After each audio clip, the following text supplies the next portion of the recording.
Assalamualaikum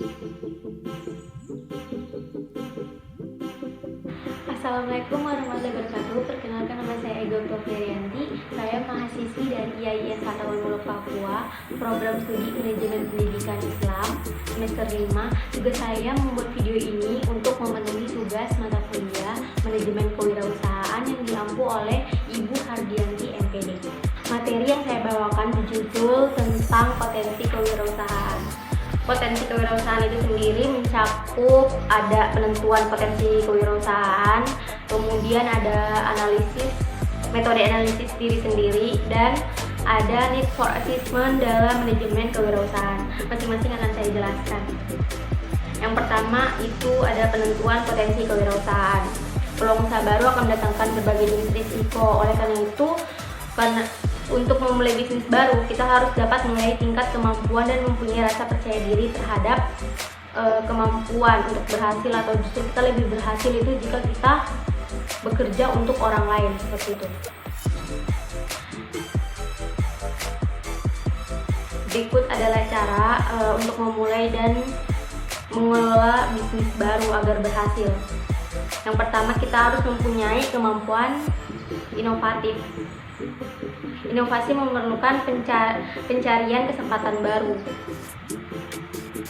Hal tersebut berarti mengadakan perbaikan barang dan jasa yang ada, menciptakan barang dan jasa baru, atau mengombinasikan unsur-unsur produksi yang ada dengan cara baru dan lebih baik. Berarti kemampuan untuk berhubungan dengan hal yang tidak terstruktur dan tidak dapat diprediksi. Orang-orang yang kreatif di sini mempunyai kemampuan untuk membangun struktur dari situasi yang tidak terbentuk. Yang kedua, ada keinginan untuk berprestasi. Keinginan untuk berprestasi sendiri adalah tanda-tanda penting dari dorongan kewirausahaan. Hal ini menandai para pemiliknya sebagai orang yang tidak mengenal menyerah di dalam mencapai tujuan yang telah mereka tetapkan. Yang ketiga, di sini ada kemampuan perencanaan realistis yang menetapkan tujuan yang menantang dan dapat diterapkan untuk ciri dari perencanaan realistis itu sendiri. Tujuan yang ditetapkan harus sesuai dengan kemampuan kewirausahaan itu sendiri. Yang keempat, ada kepemimpinan teori orientasi pada tujuan. Di sini wirausahawan membutuhkan aktivitas yang mempunyai tujuan, karena di sini hal ini tuh dapat memotivasi mereka untuk mengarahkan tenaga dan rekan kerja serta bawahannya ke arah tujuan yang ditetapkan. Kemudian yang kelima ada objektivitas. Di sini wirausahawan objektif mampu mengarahkan pemikiran dan aktivitas kewirausahaannya dengan cara pragmatis, misalnya dengan mengumpulkan fakta-fakta yang ada, mempelajarinya, dan menentukan arah tindakan dengan cara praktis. Kemudian di sini ada tanggung jawab pribadi. Yang keenam, wirausahawan memikul tanggung jawab pribadi, menetapkan tujuan sendiri, dan memutuskan cara mencapai tujuan tersebut dengan kemampuan sendiri. Kemudian yang ketujuh, kemampuan beradaptasi. Para wirausahawan mampu beradaptasi menyesuaikan diri dengan perubahan lingkungan. Jika terhambat oleh kondisi yang berbeda dan hal-hal yang diharapkan, mereka tidak menyerah tetapi menilai situasi secara objektif, merumuskan rencana-rencana baru yang dipercaya akan efektif di lingkungan baru dan mengaktifkannya. Kemudian yang terakhir, yang ke-8, kemampuan sebagai pengorganisasian dan administrator.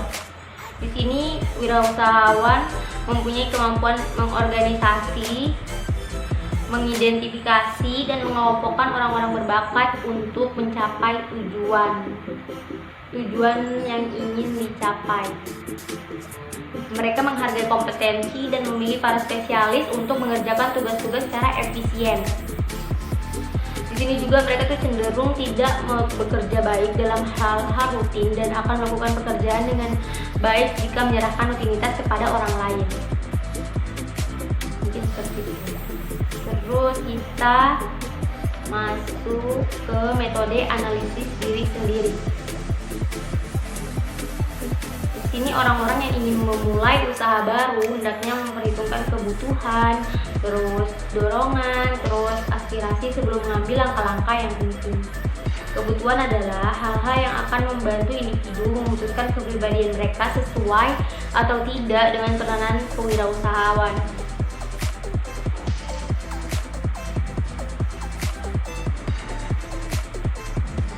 Identifikasi kebutuhan tersebut akan memberitahukan kepadanya dorongan motivasi yang mengarahkan perilaku mereka dan aspirasi dalam hidup. Dengan demikian, mereka lebih siap untuk memutuskan memulai bisnis sendiri yang menguntungkan. Seperti itu. Kita masuk yang pertama, kebutuhan prestasi atau need for achievement.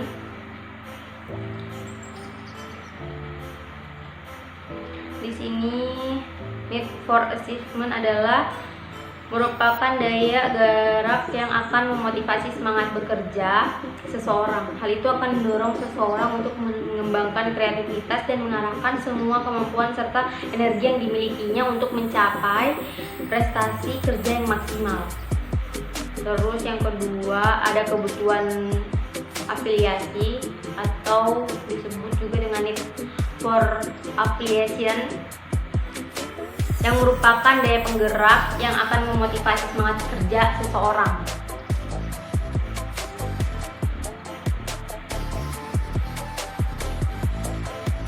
Oleh karena itu, di sini gairah bekerja karyawan karena menginginkan hal-hal semisal kebutuhan akan perasaan diterima oleh orang lain di lingkungan ia tinggal dan bekerja, kebutuhan perasaan dihormati, terus juga kebutuhan perasaan maju dan tidak gagal, dan kebutuhan perasaan ikut. Karena kebutuhan seseorang akan memotivasi dan mengembangkan dirinya serta memanfaatkan sebuah energinya untuk menyelesaikan tugas-tugasnya. Seperti itu. Yang ketiga, kebutuhan kekuasaan atau need for power. Kebutuhan kekuasaan atau need for power merupakan daya penggerak yang memotivasi semangat kerja karyawan.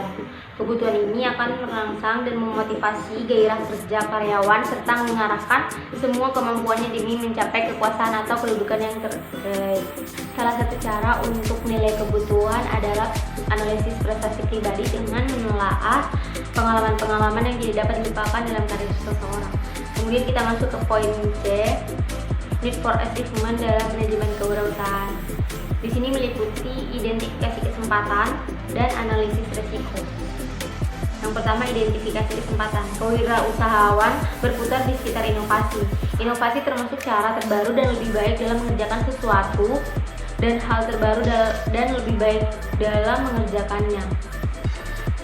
Cara terbaru dan lebih baik dalam mengerjakan sesuatu secara tidak langsung berarti menyediakan barang dan jasa yang bermanfaat untuk memenuhi keinginan dari masyarakat sebagai konsumen.